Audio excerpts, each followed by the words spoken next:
Hello दोस्तों, कैसे हैं आप सब। तो दोस्तों, हमारे चैनल में उत्तराखंड की निःशुल्क सीरीज चल रही है जिसमें कि आपको कंप्लीट कोर्स कराया जा रहा है। दोस्तों, हमारे टॉपिक चल रहा था उत्तराखंड का इतिहास, और उत्तराखंड के इतिहास में हम लोग पढ़ रहे थे उत्तराखंड में ब्रिटिश शासन। तो उत्तराखंड में ब्रिटिश शासन के अभी तक हमारे 11 पार्ट कंप्लीट हो चुके हैं। आज ये हमारा 12वां पार्ट होने वाला है। और दोस्तों, हमारा जो चैप्टर चल रहा था उत्तराखंड में ब्रिटिश ब्रिटिश शासन, आज आपका समाप्त हो जाएगा। यानी कि कुल मिलाकर आपके 12 पार्ट आए हैं, और इन 12 पार्ट में हमने उत्तराखंड में ब्रिटिश शासन को अच्छे से कवर कर लिया है। दोस्तों, कोई सा भी ऐसा टॉपिक नहीं बचा, कोई सी भी ऐसी चीज़ नहीं बची जिसको मैंने यहाँ पर जिक्र ना किया हो, जिसकी मैंने यहाँ पर चर्चा ना की हो। सब कुछ आपका मैंने यहाँ पर उत्तराखंड में ब्रिटिश शासन से संबंधित जो भी चीज़ें थी, मैंने आपकी इन 12 पार्ट में कवर करवा दी हैं। तो इस प्रकार से आज आपका उत्तराखंड में ब्रिटिश शासन समाप्त हो जाएगा। और दोस्तों, आगे हम लोग क्या पढ़ने वाले हैं, आगे हम लोग पढ़ेंगे उत्तराखंड में जो भी आंदोलन हुए थे, उन आंदोलन के बारे में हम लोग आगे अध्ययन करेंगे। देखिए, आज हम लोग क्या पढ़ने वाले हैं, इसके बारे में हम लोग बात कर लेते हैं। तो आज हम लोग पढ़ने वाले हैं, यहाँ पर कुछ जिलों का गठन होता है, जैसे कि तराई जिला बना था, कुछ कमिश्नरियों का यहाँ पर गठन होता है, उन कमिश्नरियों के बारे में हम लोग पढ़ेंगे। और साथ में हम लोग पढ़ेंगे ब्रिटिश शासन में कानून व न्याय व्यवस्था क्या थी, इसके बारे में हम लोग आज पढ़ने वाले हैं। और साथ ही साथ में कुछ क्वेश्चन आपके पीछे छूट गए हैं, उनको भी हम यहाँ पर ऐड करेंगे। चलिए ठीक है, तो चलिए शुरू करते हैं। देखिए, 1815 में संपूर्ण उत्तराखंड पर अंग्रेजों का अधिकार हो जाने के बाद 3 मई 1815 को एडवर्ड गार्डनर प्रथम कुमाऊं कमिश्नर घोषित हुआ। देखिए, 1815 से पहले उत्तराखंड में किसकी सत्ता यहाँ पर स्थापित थी? गोरखों की। 1815 में अंग्रेज आते हैं, गोरखों को यहाँ से भगा देते हैं और यहाँ पर ब्रिटिश सत्ता की स्थापना करते हैं। उसके बाद 3 मई 1815 को एडवर्ड गार्डनर प्रथम कुमाऊं कमिश्नर नियुक्त किया जाता है। अब यहाँ पर ध्यान देने वाली बात यह है, 1815 में कुमाऊं कमिश्नर तो यहाँ पर नियुक्त कर दिया गया, लेकिन अभी तक कुमाऊं कमिश्नरी का गठन नहीं हुआ है। देखिए, कुमाऊं कमिश्नर और कुमाऊं कमिश्नरी में अंतर है। कुमाऊं कमिश्नर की तो यहाँ पर नियुक्ति कर दी है, लेकिन कुमाऊं कुमाऊं कमिश्नर की तो यहाँ पर नियुक्ति कर दी है, लेकिन कुमाऊं कमिश्नरी का अभी गठन नहीं हुआ है। कुमाऊं कमिश्नरी का गठन भी अभी आगे होगा, वो भी मैं अभी आपको पढ़ाऊंगा।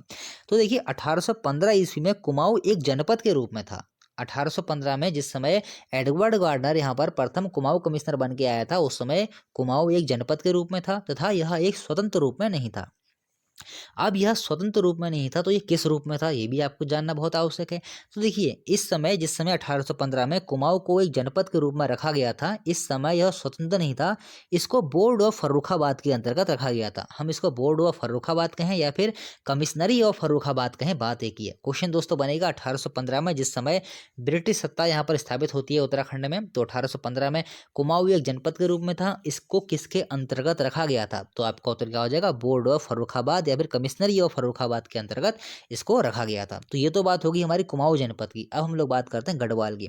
अब देखिए, 1815 में कुमाऊं को जनपद बना दिया गया और बोर्ड ऑफ फर्रुखाबाद के अंतर्गत इसको रखा गया था, लेकिन गढ़वाल का क्या होगा? गढ़वाल भी तो है। तो गढ़वाल कुमाऊं जिले की एक तहसील के रूप में इस समय इसको रखा गया था। गढ़वाल को कुमाऊं जिले की एक तहसील के रूप में इसको रखा गया। महत्वपूर्ण क्वेश्चन है दोस्तों, गढ़वाल को कुमाऊं जनपद की एक तहसील के रूप में इस समय रखा जाएगा। चलिए ठीक है। और देखिए, एक थी टिहरी रियासत। टिहरी रियासत तो अलग ही चल रही थी, जो कि वहां पर 1815 में क्या हुआ, सुदर्शन शाह को टिहरी रियासत, जो टिहरी जो जगह थी वहाँ पर सुदर्शन शाह को दे दी गई, और जो वहाँ पर चलता रहा अपना, उनकी जो रियासत चलती रही वो तो उनकी अलग ही चलती रही। इस प्रकार से उत्तराखंड का कुछ विभाजन यहाँ पर कर दिया गया जब यहाँ पर अंग्रेजों की सत्ता स्थापित होती है। तो चलिए, ये आप जान गए होंगे कि 1815 में कुमाऊं एक जनपद के रूप में था और इसको बोर्ड ऑफ फर्रुखाबाद के अंतर्गत रखा गया था। और जो कुमाऊं जनपद की तहसील थी वो कौन थी? गढ़वाल। और टिहरी रियासत जो अपनी अलग ही चल रही थी, जहाँ का जो राजा बनाया गया था सुदर्शन शाह, उसमें राजा बना था, वो सब कुछ मैं आपको पहले ही पढ़ा चुका हूँ। चलिए ठीक है। फिर देखिए, मैंने यहाँ पर लिखा हुआ गैर विनियमित क्षेत्र या फिर नॉन रेगुलेशन क्षेत्र या फिर नॉन रेगुलेशन प्रांत या फिर नॉन रेगुलेशन टेरिटरी। देखिए, अब क्या होता है, 1815 में जैसे कि यहाँ पर ब्रिटिश सत्ता स्थापित होती है, उस समय क्या हो रहा था, जैसे कि बंगाल, उस समय जो बंगाल जो एक प्रेसिडेंसी थी ना अंग्रेजों की, वहाँ पर जो जो रेगुलेटन एक्ट जो जारी करते थे वहाँ से अंग्रेज लोग, तो वो रेगुलेटन एक्ट जो चलता था वही अंग्रेजों का जहाँ पर शासन चल रहा था, वो उन जगह पर वही नियम लागू होते थे। मतलब कि जो रेगुलेटन एक्ट के अंतर्गत जो भी नियम बनेंगे, जो जितने भी प्रांत हैं, जिन प्रांतों पर भारत में अंग्रेजों का राज चल रहा था, तो उन प्रांतों पर क्या होगा, वही रेगुलेटन एक्ट कानूनी रूप में कार्य करेंगे। लेकिन ऐसा उत्तराखंड वाले क्षेत्र पर नहीं हुआ। उत्तराखंड का क्षेत्र जैसे कि एक जो ये क्षेत्र था ये एक पर्वतीय क्षेत्र था, तो पर्वतीय क्षेत्र को देखते हुए इसको गैर विनियमित क्षेत्र के अंतर्गत रखा गया, या फिर हम लोग इसको कह सकते हैं नॉन रेगुलेशन प्रांत या फिर नॉन रेगुलेशन क्षेत्र के अंतर्गत इसको रखा गया। यानी कि जो रेगुलेटर एक्ट जो वहाँ से चलते थे, जो उनका कानून बनता था, उनको यहाँ पर लागू नहीं किया गया, बल्कि यहाँ पर इसको गैर विनियमित क्षेत्र के तहत रखा गया। अब देखिए ये गैर विनियमित क्षेत्र के तहत कब से रखा जाएगा? 1815 से। और कब तक रखा जाएगा ये भी महत्वपूर्ण क्वेश्चन है, 1891 तक। बहुत महत्वपूर्ण क्वेश्चन है दोस्तों। उत्तराखंड नॉन रेगुलेशन क्षेत्र के अंतर्गत कब आया? 1815 में, ब्रिटिश काल जब यहाँ पर शुरू होता है। और उत्तराखंड को या फिर ब्रिटिश कुमाऊं को ब्रिटिश कुमाऊं से नॉन रेगुलेशन प्रांत सिस्टम जो चल रहा था उसको कब खत्म किया गया? आपका उत्तर क्या हो जाएगा? 1891 में। ऐसे ही नोट कर लेंगे कि ब्रिटिश कुमाऊं से नॉन रेगुलेशन प्रांत सिस्टम कब खत्म किया गया, तो आपका उत्तर क्या हो जाएगा? 1891। बहुत ही दोस्तों महत्वपूर्ण डेट है, बिल्कुल याद कर लेनी है। फिर देखिए यहाँ पर जितना भी जो टिहरी रियासत को छोड़ के जितना भी क्षेत्र आएगा ना उत्तराखंड का, वो सारा का सारा किसके अंतर्गत आएगा? वो आएगा ब्रिटिश कुमाऊं के अंतर्गत। पूरा का पूरा क्षेत्र ब्रिटिश कुमाऊं के अंतर्गत आएगा, सिर्फ टिहरी रियासत को छोड़कर। इस प्रकार से 1815 में गैर विनियमित क्षेत्र यहाँ पर इसको बनाया गया, जो कि 1891 तक ये चलता रहा। 1891 से नॉन रेगुलेशन प्रांत या फिर गैर विनियमित क्षेत्र जो ये सिस्टम चल रहा था, इसको यहाँ पर से समाप्त कर दिया गया। चलिए ठीक है, बढ़ते हैं आगे। आगे बढ़ने से पहले दोस्तों एक बात आपको और नोट कर लेनी है। अब देखिए जिस समय 1815 में कुमाऊं जनपद यहाँ पर बना दिया गया, इसमें अंग्रेजों का मुख्यालय कहाँ पर था? इनका जो मुख्यालय इसमें बना हुआ था वो बना हुआ था अल्मोड़ा में। अल्मोड़ा ही उसमें मेन जगह थी। गोरखों ने भी अपनी जो मुख्यालय बनाया था अल्मोड़ा को ही बनाया था, और ब्रिटिश जो यहाँ पर आते हैं उन्होंने भी अपना मुख्यालय अल्मोड़ा को ही बनाया था। चलिए ठीक है, बढ़ते हैं आगे। उसके बाद देखिए 1817 में देहरादून को मेरठ मंडल के अंतर्गत सहारनपुर जनपद में शामिल कर दिया गया। यानी कि जो देहरादून का जो क्षेत्र था उसको क्या किया गया? मेरठ मंडल के अंतर्गत सहारनपुर जनपद में शामिल कर दिया गया। कब किया गया? 1817 में। बहुत ही महत्वपूर्ण डेट है। देहरादून को एक जनपद बनाकर मेरठ मंडल के अंतर्गत सहारनपुर जनपद में शामिल कर दिया गया। बहुत महत्वपूर्ण डेट है दोस्तों, एग्जाम में आती रहती है। चलिए ठीक है। उसके बाद देखिए 1826 एक डेट आती है, 1826। 1826 में क्या होता है? जो ये देहरादून का जो क्षेत्र है और एक इसके साथ एक क्षेत्र और चंडी, देहरादून का क्षेत्र और चंडी, चंडी एक परगना हुआ करता था। देहरादून का क्षेत्र और चंडी परगना, इनको क्या किया गया? मेरठ मंडल के अंतर्गत। देखिए 1826 में क्या किया गया? देहरादून व चंडी को कुमाऊं जनपद में शामिल कर दिया गया। 1817 में क्या हुआ था? 1817 में देखिए 1817 में देहरादून को मेरठ मंडल के अंतर्गत सहारनपुर में शामिल किया गया। लेकिन 1826 में क्या हुआ? 1826 में देहरादून व चंडी परगना था, उनको कुमाऊं जनपद में शामिल किया गया। 1817 में, ध्यान से देखिए बार बार बोल रहा हूँ, 1817 में देहरादून को मेरठ मंडल के अंतर्गत सहारनपुर जनपद में शामिल किया गया। लेकिन 1826 में पुनः से क्या किया गया? देहरादून व चंडी परगने को कुमाऊं जनपद में शामिल कर दिया गया। लेकिन उसके बाद क्या होता है? 1 मई, डेट में यहाँ पर लिख दे रहा हूँ, 1 मई 1829, 1 मई 1829 को पुनः से जो देहरादून था और जो चंडी परगना था उसे पुनः से सहारनपुर जनपद में फिर से शामिल कर दिया गया। समझ रहे हैं? 1817 में क्या हुआ था? देहरादून को मेरठ मंडल के अंतर्गत सहारनपुर जनपद में शामिल किया गया। 1826 में देहरादून व चंडी परगने को पुनः से कुमाऊं में शामिल कर दिया गया, कुमाऊं जनपद में। उसके बाद 1 मई 1829 को फिर से इनको सहारनपुर जनपद में शामिल कर दिया गया। चलिए ठीक है, आसान भाषा में समझेंगे। फिर देखिए डेट आती है सन 1839 की। बहुत ही महत्वपूर्ण ये डेट आ गई है। इस डेट को क्या हुआ था? इस डेट को कुमाऊं कमिश्नरी का गठन हो गया था। देखिए 1815 में कुमाऊं कमिश्नर बना था, लेकिन कुमाऊं कमिश्नरी का गठन नहीं हुआ था। 1839 में कुमाऊं कमिश्नरी का यहाँ पर गठन हो गया है। फिर देखिए 1839 में कुमाऊं कमिश्नरी एक स्वतंत्र कमिश्नरी बन गई, जो बोर्ड ऑफ फर्रुखाबाद के अंतर्गत अभी चल रही थी, लेकिन अब वहाँ से उसको हटा दिया गया। कुमाऊं कमिश्नरी एक स्वतंत्र कमिश्नरी बन गई 1839 में। क्वेश्चन बनेगा कुमाऊं कमिश्नरी का गठन कब हुआ? तो आपका उत्तर क्या हो जाएगा? 1839 को। एक बात और ध्यान रखेंगे, अभी सिर्फ कुमाऊं कमिश्नरी का गठन हुआ है, या फिर इसको कमिश्नरी को मंडल भी हम लोग कह सकते हैं हिंदी में। तो अभी सिर्फ कुमाऊं कमिश्नरी का यहाँ पर गठन हुआ है, अभी गढ़वाल कमिश्नरी का गठन नहीं हुआ है। गढ़वाल कमिश्नरी तो बहुत बाद में बनेगी हमारी, उसको भी हम लोग पढ़ेंगे। फिर देखिए 1839 ईस्वी में ही कुमाऊं कमिश्नरी के अंतर्गत 2 जिलों का गठन किया गया। 1839 में कुमाऊं कमिश्नरी के अंतर्गत 2 जिलों का गठन किया गया। देखिए 1839 में क्या होता है? 1839 में कुमाऊं कमिश्नरी बनाई गई थी, कुमाऊं कमिश्नरी बनी। इस कुमाऊं कमिश्नरी के अंतर्गत 2 जिले बने, 2 जिले बने। वो कौन कौन से बने? पहला जिला कौन सा बना? कुमाऊं, और दूसरा जिला बना गढ़वाल। समझ गए होंगे। चलिए ठीक है, फिर देखते हैं फिर देखते हैं फिर क्या होता है आगे। कुमाऊं कमिश्नरी का मुख्यालय कहाँ बनाया गया? देखिए 1815 में जिसमें कुमाऊं जनपद बना था उसमें भी मुख्यालय अल्मोड़ा ही था। अल्मोड़ा उसके बाद देखिए क्या होता है 1839 में जब कुमाऊं कमिश्नरी बनती है उस समय भी जो कुमाऊं कमिश्नरी का जो मुख्यालय बनाया गया वो कहाँ बनाया गया? वो बनाया गया अल्मोड़ा ही। ध्यान रखेंगे ये बात बहुत महत्वपूर्ण है। फिर देखिए उसके बाद क्या होगा, डेट आती है 1854 की, बहुत महत्वपूर्ण डेट है। 1854 में क्या हुआ था?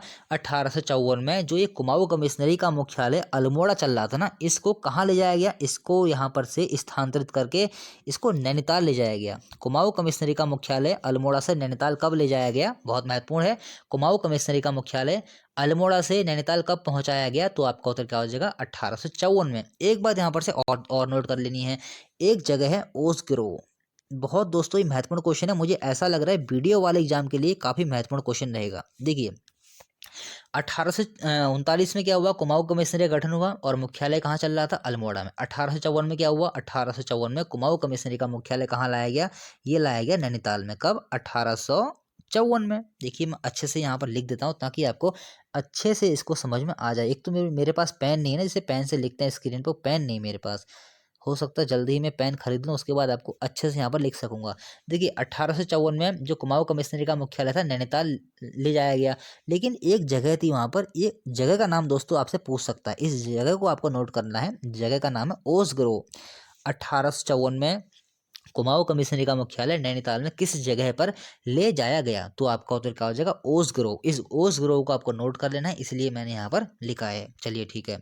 फिर देखिए 1840 ईस्वी में ब्रिटिश गढ़वाल का मुख्यालय श्रीनगर से पौड़ी लाया गया। ये बहुत महत्वपूर्ण डेट है दोस्तों, कई बार एग्जाम में पूछ ली गई है कि ब्रिटिश गढ़वाल का मुख्यालय श्रीनगर से पौड़ी कब लाया गया? तो आपका उत्तर क्या हो जाएगा? 1840 ईस्वी में।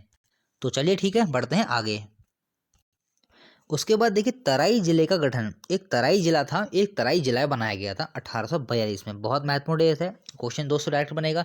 तराई जिले का गठन कब किया गया? तो आपका उत्तर क्या हो जाएगा? 1842 में। देखिए इस समय जिस समय तराई जिले का गठन किया गया था ना, इसमें कुमाऊं कमिश्नर कौन था? नोट कर लेंगे, लूसी गंडन। सब कुछ पढ़ा चुका हूँ आपको। देखिए तराई जिले का गठन किया गया 1842 में। तराई जिला 1842 ईस्वी में कुमाऊं कमिश्नरी में शामिल। देखिए 1842 में क्या होता है? तराई जिले का गठन किया जाता है। गठन करने के बाद इसको कुमाऊं कमिश्नरी में शामिल कर दिया गया। तराई जिले का एक गठन किया गया। तराई जिले का गठन कब किया गया? 1842 में।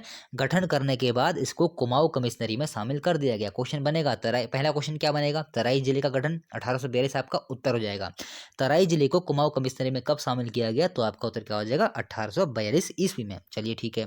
फिर देखिए 3 जनों का प्रशासन न संभाल पाने के कारण तत्कालीन British Kumaon commissioner Lushington British सरकार के पास पहुंच जाता है। 3 जिले, तराई जिला हो गया, कुमाऊं हो गया, गढ़वाल हो गया। अब देखिए लूसी गंटन क्या कहता है कि इतना बड़ा क्षेत्र है और इतने बड़े क्षेत्र पर मैं अकेला एक कमिश्नर हूं, तो इतना बड़ा क्षेत्र पहले से मैं संभाल रहा हूं, आपने एक जिला फिर से बना दिया ब्रिटिश, वो तराई जिला, में इनको कैसे संभालूंगा?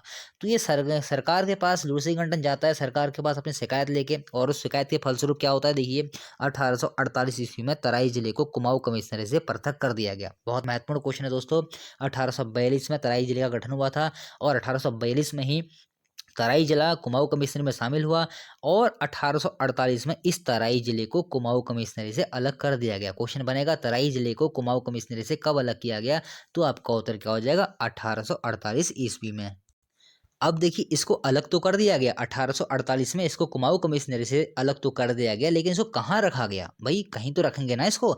इसको देखिए कहीं नहीं रखा गया, इसको एक स्वतंत्र जिला बना दिया गया। इसको एक स्वतंत्र जिला बना दिया गया और एक वाल्टन नाम का एक अधिकारी था, वाल्टन नाम का एक अधिकारी था और इसी अधिकारी को इसका प्रशासन सौंप दिया गया। चलिए ठीक है, ये तो बात होगी हमारी तराई जिले की। अभी हम लोग तराई जिले की बात बहुत सारी करेंगे। चलिए ठीक है। फिर देखिए काशीपुर तराई जिले में कब शामिल हुआ? बहुत महत्वपूर्ण क्वेश्चन है। काशीपुर तराई जिले में शामिल हुआ 1870 को। नोट कर लेंगे, काशीपुर तराई जिले में कब शामिल हुआ? 1870 को। देखिए मैंने यहाँ पर लिखा हुआ है गोविंदगढ़ी। ये गोविंदगढ़ी क्या है? देखिए गोविंदगढ़ी ब्रिटिश काल के, जब ब्रिटिश यहाँ पर काल चल रहा था उसमें गोविंदगढ़ी काशीपुर को ही कहा जाता था। बहुत महत्वपूर्ण दोस्तों ये टॉपिक है, बहुत महत्वपूर्ण ये क्वेश्चन है कि गोविंदगढ़ी किसे कहा जाता था। तो आपके सामने 4 ऑप्शन रहेंगे, तो आपका उत्तर क्या हो जाएगा? काशीपुर। बहुत महत्वपूर्ण है, बिल्कुल नहीं छोड़ेंगे। गोविंदगढ़ी किसे कहा जाएगा? काशीपुर को। चलिए ठीक है। और देखिए काशीपुर चंदों के समय में जो काशीपुर जमीन का जो सबसे बड़ा मालिक होता था ना, वो तो रौतेला कहते थे उसको, रौतेला। चंदों के समय में जो काशीपुर की जमीन का सबसे बड़ा मालिक था उसको रौतेला उस समय कहा जाता था। चलिए ठीक है। फिर देखिए सन 1872 में क्या होता है। सन 1872 में तराई को पुनः कुमाऊं कमिश्नरी में शामिल कर लिया गया। 1842 में क्या होता, तराई जिले का गठन हुआ, कुमाऊं कमिश्नरी में इसको शामिल किया गया। 1848 में क्या हुआ, 1848 में तराई जिले को कुमाऊं कमिश्नरी से अलग कर दिया गया। फिर से देखिए क्या होता है, 1872 में पुनः से कुमाऊं कमिश्नरी में तराई जिले को शामिल कर लिया गया है। बहुत महत्वपूर्ण क्वेश्चन है, तराई जिले को पुनः से कुमाऊं कमिश्नरी में कब शामिल किया गया, तो आपका उत्तर क्या हो जाएगा 1872। बैटरी भी मेरी लो हो गई है, चलिए कोई दिक्कत नहीं। देखिए 1872, चलिए ठीक है। फिर देखिए यहाँ से आप सबको समझ गए होंगे, कोई सी समझने दिक्कत वाली बात नहीं आई होगी, बहुत आसान से आपको मैं समझा रहा हूँ। चलिए ठीक है, बढ़ते हैं आगे। अब देखिए 1891 में कुमाऊं जिले को दो भागों में बांट दिया गया। कब, 1891 में। अब यहाँ पर से आपको एक चीज़ समझनी, देखिए मैंने आपसे ये कहा था 1839 में एक कुमाऊं कमिश्नरी का गठन किया गया। कब, 1839 में कुमाऊं कमिश्नरी बनी और 1839 में एक कुमाऊं जिला और एक गढ़वाल जिला यहाँ पर बनाया गया। कुमाऊं कमिश्नरी अलग चल रही है, कुमाऊं कमिश्नरी अलग चल रही है और कुमाऊं जिला अलग चलेगा। कुमाऊं कमिश्नरी के अंतर्गत ही कुमाऊं जिला और गढ़वाल जिला बनाए गए थे। देखिए अब देखिए 1839 में कुमाऊं कमिश्नरी बनी, गढ़वाल और कुमाऊं दो जिले बनाए गए। 1891 में क्या होता है, इस कुमाऊं कमिश्नरी जो कुमाऊं जिला था, कुमाऊं कमिश्नरी जो कुमाऊं कमिश्नरी के अंतर्गत जो कुमाऊं जिला था, इसको दो भागों में बांट दिया गया। कब, 1891 में। देखिए दोस्तों बहुत सरल भाषा में आपको समझा रहा हूँ, इससे सरल भाषा और कुछ नहीं होगी। 1891 में क्या हुआ, जैसे कि देखिए फिर से समझेंगे। 1839 में कुमाऊं कमिश्नरी का गठन किया गया था, इसके अंतर्गत दो जिले बनाए गए थे, कुमाऊं और गढ़वाल। 1891 में क्या होगा, जो कुमाऊं जिला ये बनाया गया था, इसको दो भागों में बांटा गया। कौन कौन से दो भाग, पहला आएगा अल्मोड़ा, दूसरा आएगा नैनीताल। समझ गए होंगे, एक आएगा अल्मोड़ा, एक आएगा नैनीताल। तो देखिए अगर क्वेश्चन बनता है कि अल्मोड़ा जिले का गठन कब हुआ, तो आपका उत्तर क्या हो जाएगा 1891। गढ़वाल नहीं, नैनीताल का 1891। क्वेश्चन दोस्तों ऐसा ही बन सकता है कि कुमाऊं जिले को दो भागों में कब बांटा गया। देखिए कुमाऊं कमिश्नरी की बात नहीं कर रहा हूँ यहाँ पर, कुमाऊं जिले की बात कर रहा हूँ।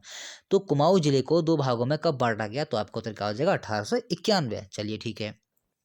उसके बाद देखिए सन 1892 में तराई जिले को पुनः कुमाऊं कमिश्नरी से अलग कर दिया गया। देखिए 1892 में फिर से तराई जिले को पुनः से कुमाऊं कमिश्नरी से अलग कर दिया गया है।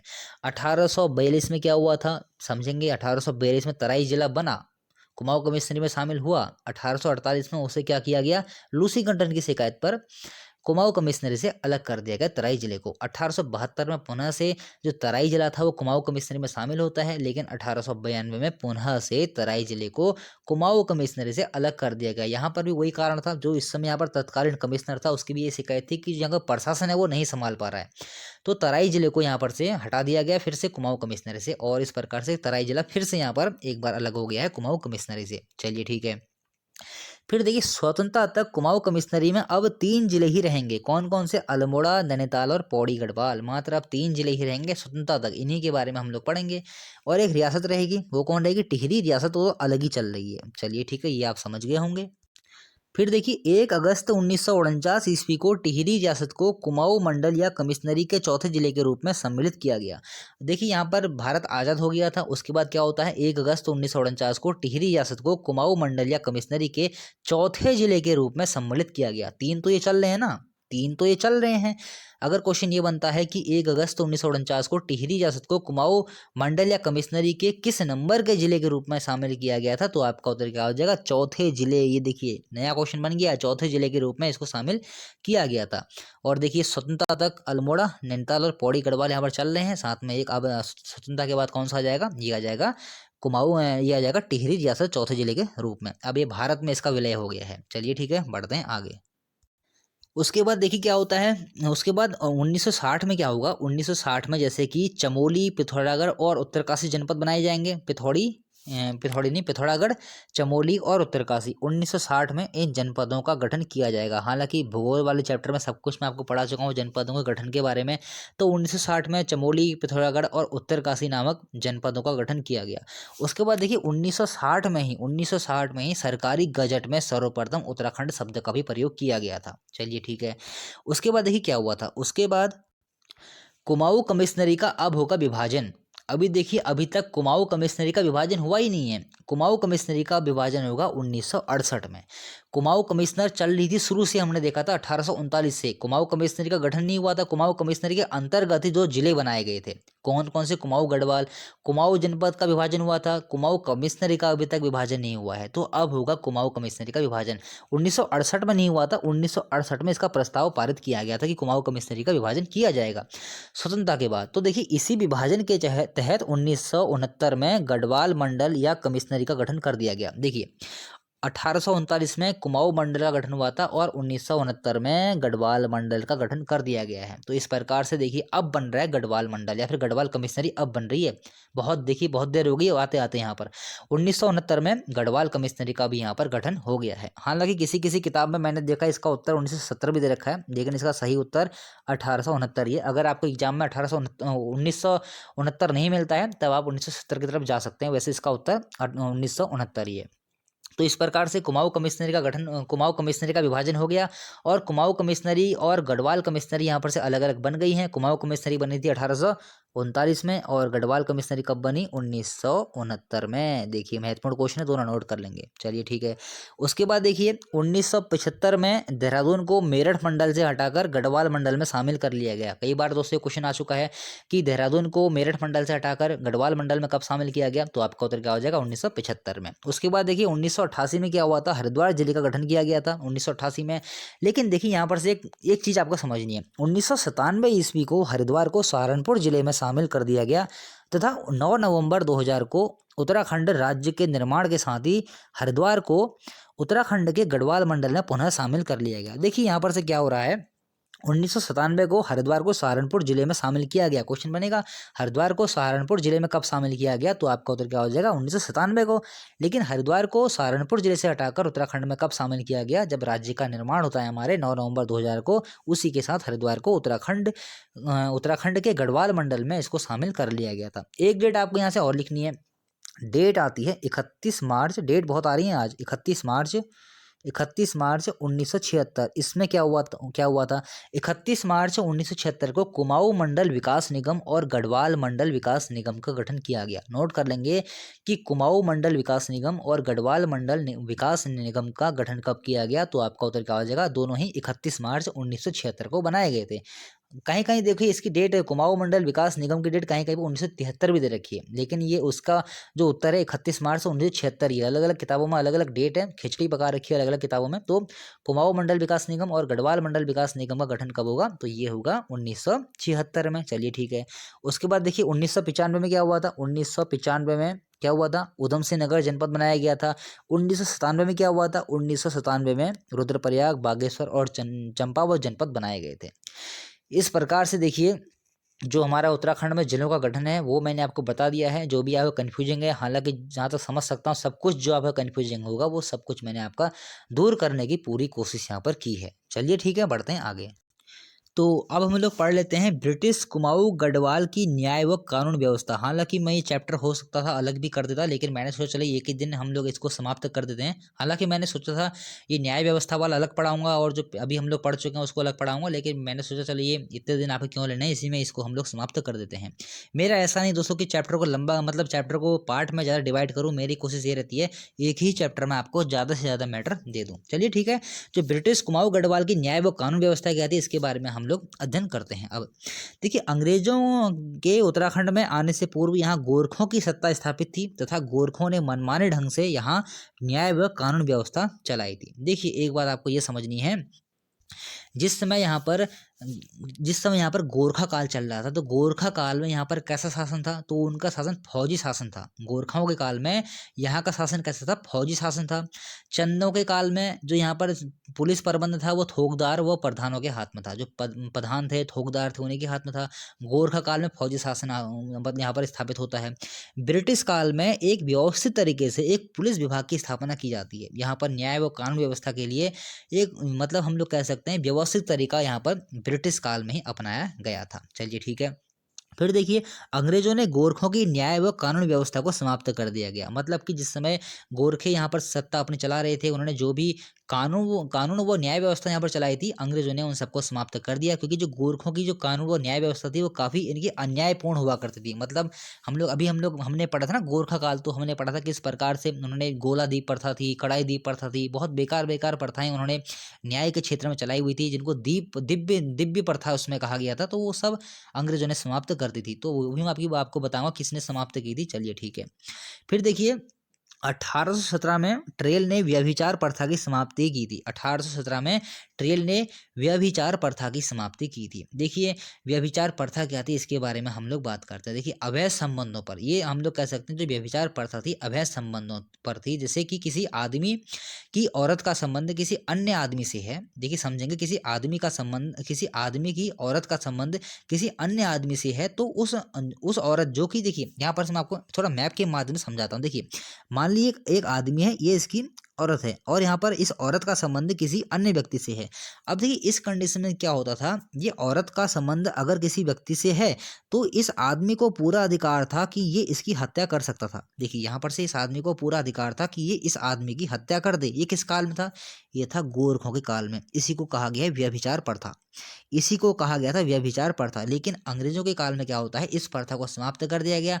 अब जो भी अगर ऐसा काम करेगा, जो भी ऐसा काम, जो औरत हो ऐसा काम करेगी, तो उस पर अब कानूनी ढंग से जो कानूनी जो ये आदमी होगा ना, ये आदमी जो होगा, इस पर अब कानूनी कार्रवाई की जाएगी। तो इस प्रकार की कुछ प्रथा, मतलब गोरखों ने तो इसको मान्यता दे रखी थी, गोरखों ने अपने टाइम में इसको मान्यता दी हुई थी, लेकिन अंग्रेजों ने इस प्रथा को समाप्त कर दिया। बहुत सारी प्रथाएं थी जिनको अंग्रेजों ने यहाँ पर समाप्त किया था, लेकिन व्यभिचार प्रथा भी वहाँ पर चल रही थी, जिसके बारे में हमको पता लगता है। तो इस प्रकार से आपको याद कर लेना है। चलिए ठीक है। उसके बाद देखिए इस प्रथा को किसने चलाया था, गोरखों ने इस प्रथा को चलाया था, ये भी आपको नोट कर लेना है। 1831 में कुमाऊं जनपद इलाहाबाद की निजामत अदालत के दायरे में लाया गया। देखिए हम लोग अभी पढ़ चुके हैं ना, 1839 में क्या हुआ था, कुमाऊं कमिश्नरी का गठन नहीं हुआ था। 1839 से पहले ये बोर्ड ऑफ फर्रुखाबाद के अंतर्गत था। अब देखिए 1831 की हम लोग बात करें, यानी कुमाऊं कमिश्नरी बनने से पहले की हम लोग बात कर रहे हैं।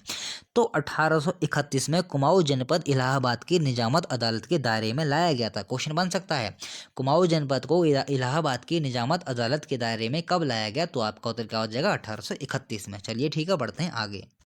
उसके बाद देखिए ट्रेल ने 1819 में 9 पटवारियों के पदों का सृजन किया था। पटवारियों के पदों का सृजन यहाँ पर कौन करेगा, कौन सा कमिश्नर करेगा, वो करेगा ट्रेल। कितने पटवारी, इसने यहाँ पर कितने पटवारियों के पदों का सृजन किया, वो किया इसने 9 पटवारियों के पदों का सृजन किया।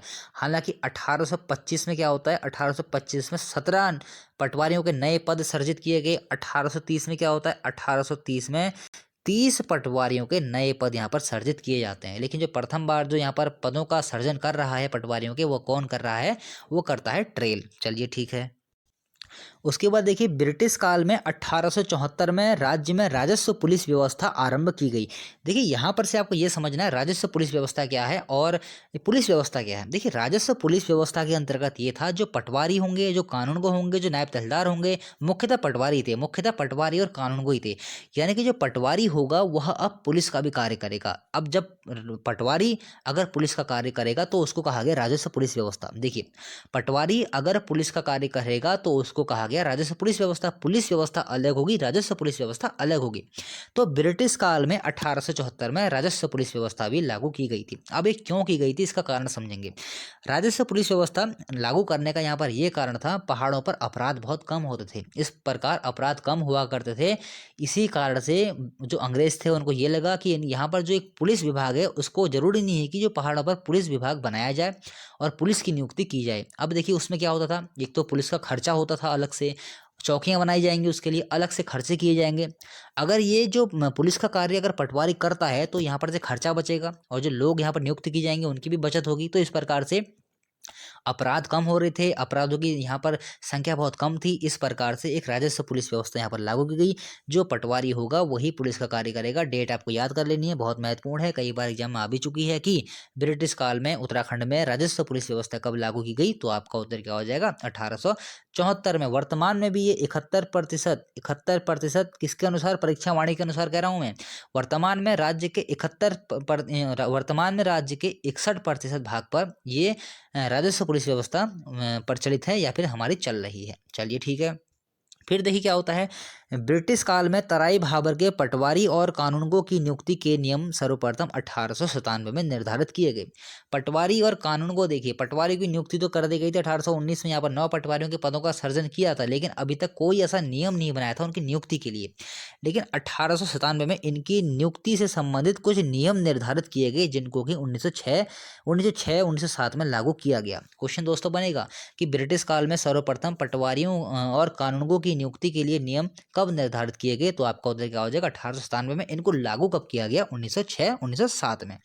चलिए ठीक है, अब देखिए यहाँ पर से क्या होता था, अब जो ये नियम बनाए गए थे, इस नियम के तहत जो डिप्टी कमिश्नर होगा वही डिप्टी कमिश्नर पटवारियों की नियुक्ति करेगा।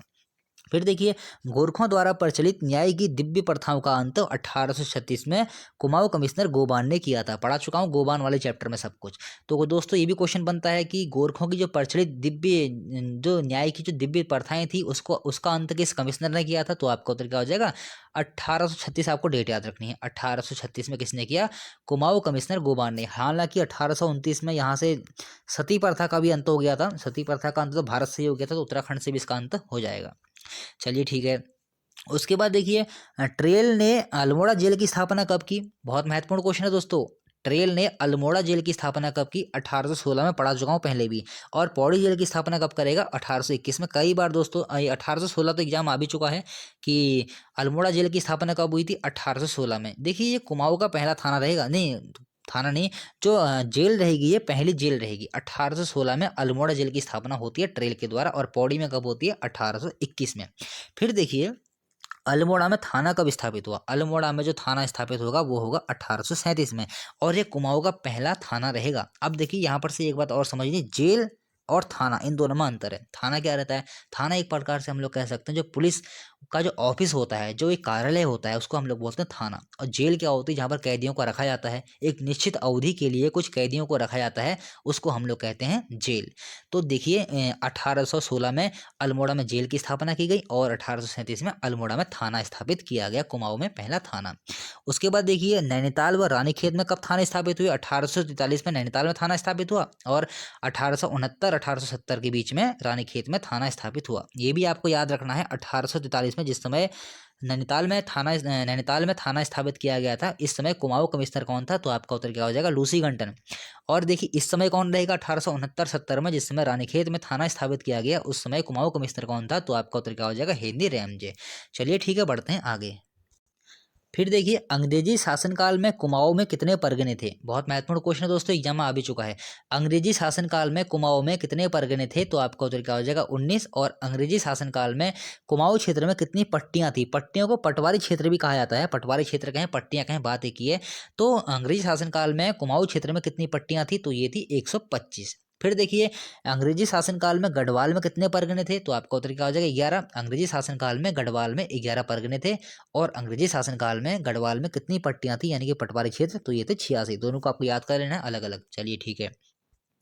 फिर देखिए, ब्रिटिश कुमाऊं में कुमाऊं पुलिस का मुख्यालय या सदर दफ्तर कहाँ स्थित था, ये था नैनीताल में। बहुत महत्वपूर्ण क्वेश्चन है दोस्तों कि ब्रिटिश कुमाऊं में कुमाऊं पुलिस का मुख्यालय या सदर दफ्तर कहें, पुलिस का मुख्यालय कहें, बात एक ही है। तो ब्रिटिश कुमाऊं में कुमाऊं पुलिस का मुख्यालय या सदर दफ्तर कहाँ था, यह था नैनीताल में। फिर देखिए, ब्रिटिश कुमाऊं में शेड्यूल्ड डिस्ट्रिक्ट एक्ट कब लागू हुआ। ये तो मैं आपको पढ़ा चुका हूँ, लेकिन मैंने आपको वहाँ ये नहीं बताया था कि समाप्त कब हुआ। तो ब्रिटिश कुमाऊं में शेड्यूल्ड डिस्ट्रिक्ट एक्ट कब लागू हुआ, तो आपका उत्तर क्या हो जाएगा, 1874 में। और समाप्त कब किया गया, ये किया गया 1937 में। चलिए ठीक है। उसके बाद देखिए, ट्रेल द्वारा कोर्ट फीस स्टाम्प कब जारी किया गया। बहुत महत्वपूर्ण है आने वाले एग्जाम के लिए। ट्रेल द्वारा कोर्ट फीस स्टाम्प कब जारी किया गया, तो ये किया गया 1820 में। बहुत दोस्तों महत्वपूर्ण क्वेश्चन है, इनको आपको छोड़ना नहीं है। फिर देखिए, 1894 तक कुमाऊं कमिश्नर न्याय का सर्वा था, यानी कि जो न्याय का जो क्षेत्र था वो पूरा का पूरा कुमाऊं कमिश्नर के ही हाथों में था, तथा उसे फांसी देने का भी अधिकार था। देखिए हम लोग पढ़ते हैं ना 1857 क्रांति, कैसे यहाँ पर फांसियाँ दी गई थी। एक जो सूली, एक नैनीताल में फांसी का गधेरा था, एक टिहरी में मैंने आपको बताया था, पौड़ी गढ़वाल गढ़वाल वाले क्षेत्र में मैंने आपको बताया था। तो उस समय जो कुमाऊं के जो कमिश्नर थे उनको पूरा अधिकार था फांसी देने का। 1894 तक क्या होता है, कुमाऊं कमिश्नर जो है न्याय का सर्वा रहेगा कुमाऊं वाले क्षेत्र पर, और जो फांसी देने का अधिकार था 1894 तक कुमाऊं कमिश्नर को ही था। लेकिन देखिए चीजें फिर बदलती हैं। 1894 से 1914 तक सेशन जज कोर्ट खुल गए। अब देखिए यहाँ पर क्या होता था, पहले तो कुमाऊं कमिश्नर ही न्याय करेगा, लेकिन अब क्या होगा, सेशन जज कोर्ट खुल गए हैं 1894 से लेकर 1914 के बीच में। अब जो कुमाऊं कमिश्नर जिसके हाथ में सारा का सारा न्याय था, अब वो कहाँ चला गया, सेशन जज कोर्ट के पास। चलिए ठीक है, बढ़ते हैं आगे। उसके बाद देखिए ब्रिटिश काल में 1914 में न्याय विभाग को पृथक कर दिया गया। अब इसका सीधा संबंध उच्च न्यायालय से हो गया। 1914 में क्या हुआ, जो न्याय विभाग होगा ना उसको अलग कर दिया गया। जो भी जिससे भी संबंध था, कुमाऊं कमिश्नर से संबंधित था, उसको क्या कि जैसे कमिश्नरों से संबंधित था, जिससे भी ये संबंधित था, उस समय 1914 में न्याय विभाग को अलग कर दिया गया। अब इसका सीधा संबंध उच्च न्यायालय से हो गया। क्वेश्चन दोस्तों बनेगा, ब्रिटिश काल में न्याय विभाग को कब पृथक किया गया था, तो आपका उत्तर क्या हो जाएगा, 1914 में, और इसका सीधा संबंध उच्च न्यायालय से हो गया। और देखिए कुमाऊं में पहला मुंसिफ वर्ष 1929 में नियुक्त किया गया। ये दोस्तों बहुत ही महत्वपूर्ण क्वेश्चन है कि कुमाऊं में पहला मुंसिफ कब नियुक्त किया गया। मुंसिफ क्या होता है, मुंसिफ जो कोर्ट में रहते नहीं है, जो काम करते हैं, कार्य करते हैं, बाबू का कार्य करते हैं। तो कुमाऊं में पहला मुंसिफ जो नियुक्त किया गया था वो किया गया था 1929 में। किसी किसी किताब में 1829 भी लिखा हुआ है, लेकिन 1929 में ही इसे नियुक्त किया गया था। अच्छा एक बात और, मैंने अभी आपको बताया ना 1839 में क्या हुआ था, 1839 में कुमाऊं कमिश्नरी का गठन किया गया, और उसी के साथ कुमाऊं और गढ़वाल नामक 2 जिले यहाँ पर बनाए गए थे। अच्छा इसके लिए एक एक्ट 10 पारित किया गया था। एक्ट 10, इसे भी आपको नोट कर लेना, एक्ट 10 पारित किया गया था। इसी नियम के तहत ये दोनों जनपद बनाए गए थे। चलिए ठीक है, फिर देखते हैं आगे। फिर देखिए सामान्यतः ब्रिटिश राजकाल में सारे प्रांत की पुलिस व्यवस्था किसके हाथों में थी, तो ब्रिटिश राज, सामान्यतः मैं बोल रहा हूँ, सामान्यतः ब्रिटिश राजकाल में सारे प्रांत की पुलिस व्यवस्था किसके हाथों में थी, ये थी इंस्पेक्टर जनरल के हाथों में। राइटिंग दोस्तों थोड़ी यहाँ पर खराब हो गई है, क्योंकि थोड़ा जल्दी जल्दी में लिखा हुआ है। चलिए कोई नहीं, आपको समझ में तो आ ही रहा होगा। फिर देखिए कुमाऊं, यहाँ पर देखिए कुछ वन लाइनर आपके क्वेश्चन शुरू हो गए हैं, मतलब एक लाइन वाले कुछ क्वेश्चन शुरू हो गए जो हमारे पीछे छूटे हुए हैं। कुमाऊं भावर खेतिहर न्यास निधि नैनीताल जिला की स्थापना कब हुई, काफी महत्वपूर्ण क्वेश्चन है आने वाले एग्जाम के लिए, वीडियो वाले क्वेश्चन के लिए महत्वपूर्ण। कुमाऊं भावर खेतिहर न्यास निधि नैनीताल जिला की स्थापना कब होती है, तो ये होती है 1906 में। बहुत महत्वपूर्ण क्वेश्चन है दोस्तों, नोट कर लेंगे। उसके बाद देखिए तराई के 21 महलों का जिक्र किस मुगल ग्रंथ में हुआ है, तो तराई के 21 महलों का जिक्र आईने अकबरी का एक मुगल ग्रंथ है, इसमें हमको देखने को मिलता है। उसके बाद देखिए कुमाऊं आयरन वर्क्स कंपनी की स्थापना कब हुई थी, कुमाऊं आयरन वर्क्स कंपनी की स्थापना कब होती है, 1862 में। और इसका कारण क्या था, इस कंपनी को मतलब इस कंपनी की स्थापना का कारण क्या था, जंगलों के संरक्षण के लिए ही इस कंपनी का गठन किया गया था। बहुत दोस्तों महत्वपूर्ण क्वेश्चन है, कुमाऊं आयरन वर्क्स कंपनी की स्थापना कब होती है, 1862 में। हालांकि क्या होता है, पहले तो ये वन विभाग को सौंपा गया था। देखिए सरकार द्वारा कुमाऊं आयरन वर्क्स कंपनी को पट्टे पर दिए गए वन की सुविधा को 1890 में खत्म कर दिया गया। मतलब जो वन की सुविधा वन विभाग को जो सौंप रखा था 1890 में, उसको ये मतलब उस सुविधा को समाप्त कर दिया गया था। तो ऐसे भी आपको नोट कर लेना है। देखिए और अगर क्वेश्चन ये बनता है कुमाऊं आयरन, अगर आपको इस कंफ्यूजन मत रहना, आयरन अगर नाम आ रहा है तो लोहे से कोई संबंध होगा, ऐसा नहीं है। कुमाऊं आयरन वर्क्स कंपनी की स्थापना 1862 में क्यों की गई थी, तो जंगलों के संरक्षण के लिए ही इसकी स्थापना उस समय की गई थी। चलिए ठीक है, बढ़ते हैं आगे। और दोस्तों आप लोग मेरे फेसबुक पेज से ऐड हो जाइए, आपको नीचे डिस्क्रिप्शन में लिंक मिल जाएगा, वहाँ से आप लोग ऐड हो सकते हैं। और अगर आपको कुछ पूछना होता है तो आप लोग कमेंट करके पूछ सकते हैं, मैं हर कमेंट का रिप्लाई जरूर ही करता हूँ। और अगर कुछ व्हाट्सअप नंबर ही मैंने दे रखा है, अगर आपको कुछ मेरे से पूछना हो, कोई बात करनी हो, आप व्हाट्सअप पर भी मुझसे बात कर सकते हैं, डिस्क्रिप्शन में ही मैंने वहाँ पर नंबर दे रखा है। फिर देखिए Kumaon motor owners union limited की स्थापना कब हुई, देखिए वहाँ पर आ रहा था कुमाऊं आयरन, यहाँ पर कुछ अलग बात आ रही है, इसलिए मैंने यहाँ पर लिखा हुआ है ताकि आप लोग कन्फ्यूज ना हो। तो Kumaon motor owners union limited की स्थापना 1939 में होती है काठगोदाम में। बहुत महत्वपूर्ण क्वेश्चन है, Kumaon motor owners union limited की स्थापना कहाँ हुई थी, काठगोदाम में। कब हुई थी, 1939 में। इसके कार्यालय रामनगर व टनकपुर में भी हैं। फिर देखिए Garhwal motor owners union limited की स्थापना कब होती है, ये होती है 1941 में। कहाँ होती है, कोटद्वार पौड़ी में। कहाँ होती है, बहुत महत्वपूर्ण है, कभी कभी पूछ लेता है क्वेश्चन दोस्तों, बन चुका है ये कुमाऊं वाला तो क्वेश्चन बन भी चुका है कि स्थापना कब हुई थी, 1939 में। और गढ़वाल मोटर्स की ये होती है आपकी 1941 में कोटद्वार पौड़ी में, और इसका कार्यालय ऋषिकेश में भी है। चलिए ठीक है। उसके बाद देखिए एक आता है Garhwal motor users cooperative transport society limited. देखिए यहाँ पर क्या आ रहा है, Garhwal motor owners union limited. यहाँ पर आता है यहाँ पर Kumaon motor owners union limited, ली का मतलब है लिमिटेड। लेकिन यहाँ पर क्या आ रहा है, Garhwal motor users cooperative transport society limited. इसकी स्थापना कब हुई थी? इसकी स्थापना होती है 1958 में। ये दोस्तों 4 क्वेश्चन है, एक मैं आपको आयरन वाला पढ़ा चुका हूँ, 2 मोटर वाले हो गए आपके, एक हो गया आपका ये यूजर्स कोऑपरेटिव ट्रांसपोर्ट सोसाइटी वाला। इसकी स्थापना होती है 1958 में, ये होती है रामनगर में। अलग अलग आपको याद करना है, ये एग्जाम में क्वेश्चन आते रहते हैं। फिर देखिए वन पंचायत हेतु नयाबाद व वेस्टलैंड रूल उत्तराखंड में कब लागू किया गया? ये भी बहुत महत्वपूर्ण क्वेश्चन है। तो वन पंचायत हेतु नयाबाद व वेस्टलैंड रूल उत्तराखंड में 1 अगस्त 1934 को लागू किया गया। फिर देखिए महाभारत काल में तराई भाबर का क्षेत्र किसके अधीन था? तो ये था विदर्भ राजाओं के अधीन था। क्वेश्चन अगर दोस्तों बने महाभारत काल में तराई भाबर का क्षेत्र किसके अधीन था, तो आपका उत्तर क्या हो जाएगा? विदर्भ राजाओं के अधीन था। फिर देखिए ब्रिटिश काल में कहाँ पैदा की जाने वाली कपास सर्वोत्तम मानी जाती थी? तो ब्रिटिश काल में कहाँ पैदा की जाने वाली कपास सर्वोत्तम मानी जाती थी? तो संयुक्त प्रांत में। मतलब कि ब्रिटिश काल में, यहाँ पर दोस्तों थोड़ी सी मिस्टेक हुई है, उसको हम लोग सुधार लेते हैं, कोई दिक्कत नहीं। देखिए ब्रिटिश काल में काशीपुर में पैदा की जाने वाली कपास संयुक्त प्रांत में सबसे उत्तम मानी जाती थी। तो यहाँ पर आपको ऐसा करना, ब्रिटिश काल में कहाँ पैदा की जाने वाली कपास, मतलब ऐसा क्वेश्चन बनेगा, ब्रिटिश काल में उत्तराखंड के किस क्षेत्र में पैदा की जाने वाली कपास संयुक्त प्रांत में उपयुक्त मानी जाती थी या उत्तम मानी जाती थी? तो आपको यहाँ पर लिख लेना है काशीपुर। संयुक्त प्रांत में लिख दे रहा हूँ मैं यहाँ पर, कोई दिक्कत नहीं है। ऐसा देखिए क्वेश्चन क्या रहेगा, ब्रिटिश काल में कहाँ, ब्रिटिश काल में काशीपुर की कपास, ब्रिटिश काल में काशीपुर में पैदा की जाने वाली कपास कहाँ सर्वोत्तम मानी जाती थी? तो आपका उत्तर क्या हो जाएगा? संयुक्त प्रांत में। इसको आपको नोट कर लेना है, थोड़ा सा लिखने में मिस्टेक हो गई है, कोई दिक्कत नहीं है। तो ब्रिटिश काल में काशीपुर में पैदा की जाने वाली कपास कहाँ पर सर्वोत्तम मानी जाती थी? तो आपका उत्तर क्या हो जाएगा? संयुक्त प्रांत में। संयुक्त प्रांत की वर्तमान का जो उत्तर प्रदेश का हमारा क्षेत्र है वही वाला। तो दोस्तों इस प्रकार से आज आपका ब्रिटिश काल समाप्त हो गया है। 12 पार्ट में हमने इसको समाप्त कर दिया है। और आप हमारे फेसबुक पेज से आप लोग हमारे ऐड हो जाइए, नीचे बिल्कुल आपको लिंक मिल जाएगा। बहुत सारा हमारा उत्तराखंड का कोर्स चल रहा है, और जल्दी ही हमारा उत्तराखंड का कोशिश करेंगे कि उत्तराखंड का इतिहास हमारा समाप्त हो जाए। बस हमारे आंदोलन रह गए हैं, और आंदोलनों के बीच में ही हम लोग कुछ जनजातियों के बारे में पढ़ेंगे। सोच रहे हैं कि हिंदी भी स्टार्ट की जाए, आपकी हिंदी में जो पत्र लेखन है वो भी आपका शुरू किया जाए।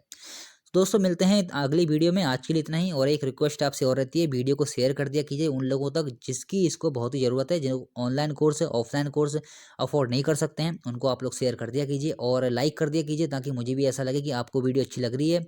और कमेंट अगर कुछ पूछना हो तो कमेंट कर लिया कीजिए, मैं हर कमेंट का दोस्तों रिप्लाई जरूर ही देता हूँ। तो दोस्तों आज के लिए इतना ही, मिलते हैं अगली वीडियो में। और अगर कुछ पूछना होता तो मैंने व्हाट्सअप नंबर भी अपने लिंक में नीचे डिस्क्रिप्शन में लिंक कर दिया है, वहाँ से आप लोग व्हाट्सअप नंबर मेरा देख सकते हैं। कुछ पूछना हो तो मैसेज कर सकते हैं, ऐसी कोई बात नहीं है। तो मिलते हैं अगली वीडियो में। अगर वीडियो पसंद है तो लाइक कीजिए और चैनल को सब्सक्राइब कीजिए।